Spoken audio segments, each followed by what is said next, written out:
Il problema non è la sinistra che strumentalizza ciò che è avvenuto per attaccare il governo. Il problema, lo dico alla collega Cappellini, che evidentemente continuate a non vedere, sono le 80 bare stipate nei palazzetti dello sport in Calabria. Ora, io e lei possiamo litigare quanto vogliamo, se è meglio Piantedosi o meglio Minniti. Il punto è se noi di fronte a quelle 80 bare abbiamo qualcosa da dire oppure no.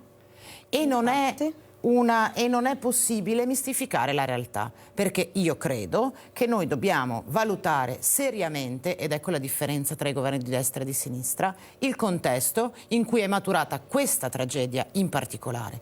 Perché non è vero che il governo ha fatto chiarezza, poteva immediatamente annunciare l'apertura di un'indagine attraverso il Consiglio dei Ministri e non è stato fatto, e qui andrà a fare il Consiglio dei Ministri a Cutro, quella lì sì, a fare uno spot elettorale con le bare ancora calde, senza avere una risposta da dare all'opinione pubblica. Avete un grande coraggio. Io l'ho ascoltata e ho ascoltato con molta fatica, tacendo rispetto alle bestialità che ha detto, quindi faccia lo stesso sforzo che ho fatto io.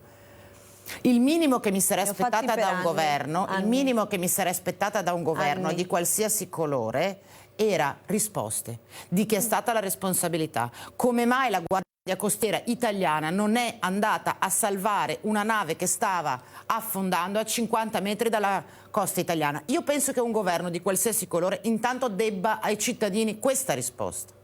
Chiarezza, insomma, che non è stata fatta finora, tant'è che la Meloni ha aspettato diversi giorni prima di intervenire dall'India con una conferenza stampa.